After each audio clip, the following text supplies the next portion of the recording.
What better way to test a theory about boiling frogs than, well, to boil frogs? Okay, check. 1, 2, 3. So it's been about 6 months since I left ZS. I was on Fishbowl recently and I was just amazed to see the number of people that were unhappy being at the firm. And I did some research and I think I know what they can do about it. And it weirdly has something to do with boiling frogs. Let me explain. Okay, so I'm not kidding. People in ZS are unhappy. And it does have something to do with boiling frogs. Long story short, it seems like in an effort to fix the work life balance, the changes made within the firm are not exactly translating as expected. What those changes are isn't really important, but what is important is try to understand at what point do you tell yourself that the job you're currently doing isn't what you signed up for. But let me explain something first. This vid.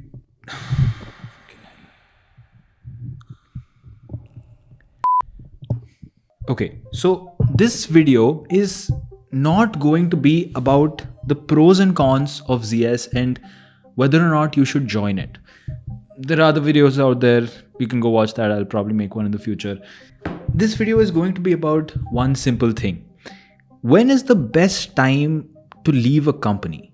Everyone tells you when's the best time to join companies, which company is the best to join, but no one tells you when's the best time to leave a company. And it has something to do with frogs. Now, if you're new here, I'm Adil, I worked at ZS. You can watch my previous videos, I tell my life history, but that's not the important or the exciting part. The exciting part is a syndrome. What is Gyan without a syndrome? You just put two abstract words together and you chipkofy syndrome to the end of it, and somehow it seems smart.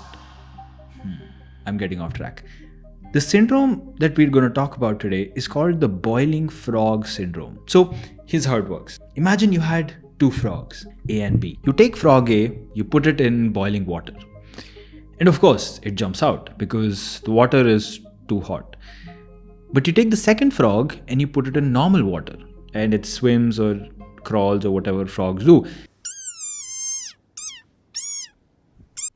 And you slowly turn up the heat. And what happens is because the body temperature of the frog rises with the water, it doesn't feel that it's slowly being boiled to death until it's, well, boiled to death. And this was such a fascinating syndrome when I first read it because I feel it has quite an apt application to our lives, especially when we join a company right out of college and we really like it. That bias leads us to not recognize that we're slowly being boiled to death. But much like all the other syndromes, which, like I said, are just two arbitrary words with syndrome at the end of it, I thought, what if we could test this theory? So I have something for this week. I have frog 1 and, well, I don't have a frog 2 because catching this guy itself was a big fucking deal and quite gross, honestly. Oh, ये छोटा वाला भी है, छोटा वाला ले।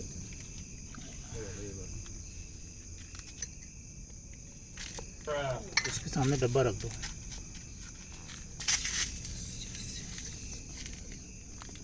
आ गया। Jump, buddy. Yes.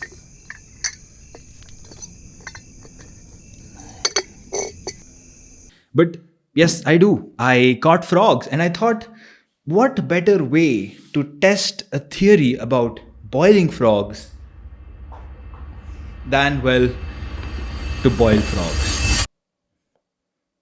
No, I'm just kidding. I'm not gonna boil frogs, guys. Come on. I don't want PETA to come after me.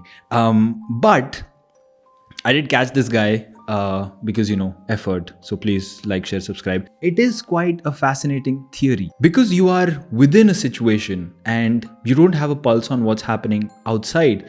You are unable to understand whether or not what's happening to you is normal or horribly wrong. Just like if I were to boil this little guy, he's kind of looking at me weird. It has peed or I think pooped on the floor. But if I were to boil this little guy in cold water, he wouldn't know the difference and probably would die. If you are working in a job that you really liked from the beginning, are you still in the job today because you liked it before? Or are you in it today because, well, you like it today? I'm not really good at explaining. I probably should just switch to the teleprompter version. Let's just do that. The moral of the story is that if you started a job within a company and really liked it, chances are it would be really difficult for you to feel the changes happening within the company, especially if they're not good for you, because they would seem normal. The same thing happens when we see garbage on the road or stray cows or pay with UPI in India, and it doesn't surprise us. Simply because we've seen all those things happen in front of us gradually and now we're immune to them. But bring a foreigner along with you and all those things would shock them because they're drastically different from what they're used to. My point is that you might be that frog. So what do? Well, first, you need to know why you liked your current job so much, which basically reflects on your priorities in your career. It generally starts off with salary. As you start a new job, you want to have a high paying salary. As you get better pay, you start looking for people. You want to surround yourself with good people. Then comes good problems that you want to solve. And finally, you want to work on something that you feel fulfilled doing. You should be able to place your job along this very spectrum and be very clear about why your current job is good, looking at what you are prioritizing at this point in your career. It's okay to really like a job and want to be in it, but know that if the water's getting too hot, you need to jump ship as soon as possible. In our frog example, the frog dies because it couldn't feel the temperature creeping up in its water.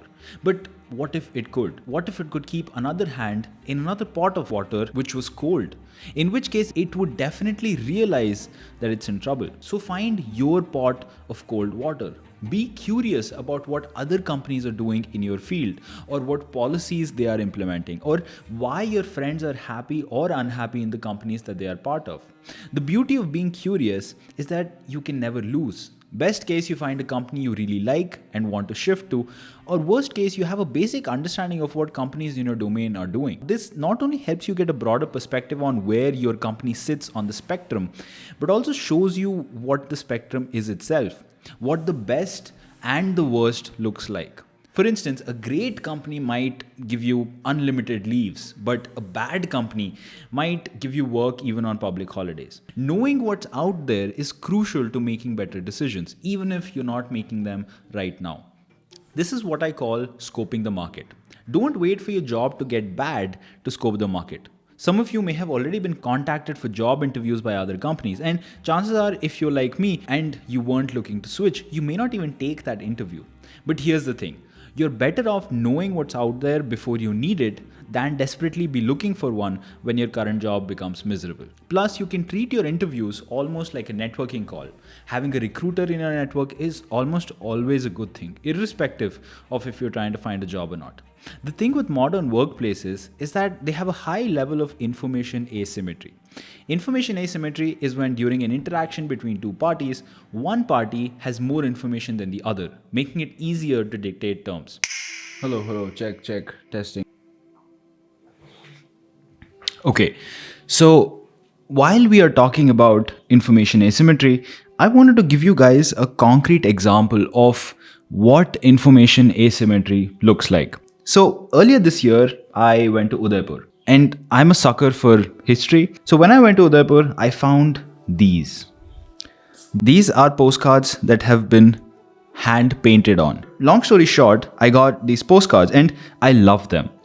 I'm planning on framing them right here in the studio. The reason why I got these in specific is, if you notice, they are all dated. So this one, for instance, is from 1945. You can see it right here. Again, 1940. I hope you guys can see. And similar with the other ones. And when I came back home from Udaipur, I realized that I had these postcards. These are empty postcards that I sometimes send to my friends when they have birthdays or I want to share like a personal note to them. And that got me thinking, what's the proof that the postcards that we see here are actually as old as they were claimed to be? What is stopping sellers in not just Rajasthan but anywhere to manufacture them and claim that they are from the 1940s or 50s or whatever? And this is a classic example of information asymmetry, because without knowing the steps that go into authenticating these postcards, without knowing how to identify what makes this postcard authentic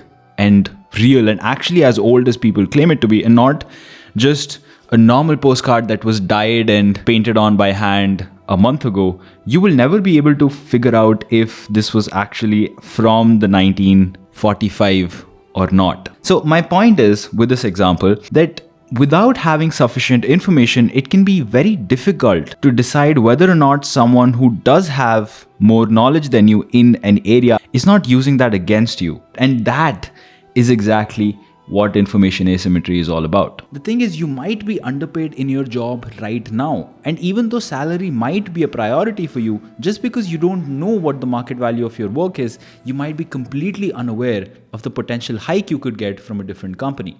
And this is quite natural, being in a demanding job like consulting, which takes a lot out of you. But that's the thing, right? If you can make the time, you can potentially benefit from it long term. So I'm really not kidding. I actually caught a frog for this video. I don't know if you guys can see. Can you see? I think you can see. Yeah, that's our test set.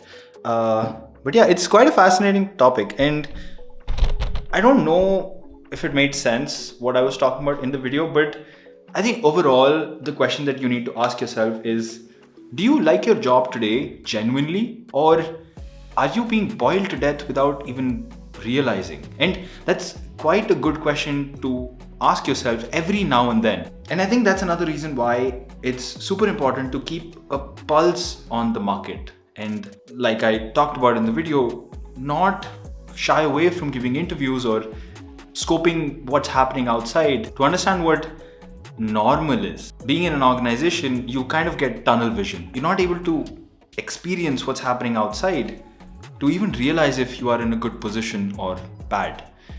I hope you like that video.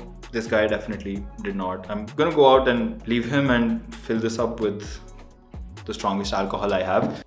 But I hope you like this video. I am making a few changes to the studio, so maybe I'll shoot like a studio vlog once it's done, but there'll be more such videos. I'm trying to like mix it up with different types of locations, different types of the way that I'm talking. Like this part was not scripted, and I think I'm getting more comfortable being on camera, so maybe I'll move away from scripting all my videos. Maybe that would be better. Let me know in the comments section if you like this, if you didn't like it, if there's anything else that you want to talk about. Follow me on Instagram. I've kind of been going viral on Instagram, so definitely check me out there. We make some fantastic reels. I also work with 1000 Faces. I produce a few shows for them, so check them out. I'll put everything in the link section. And yeah, I shall see you in the next one. Peace.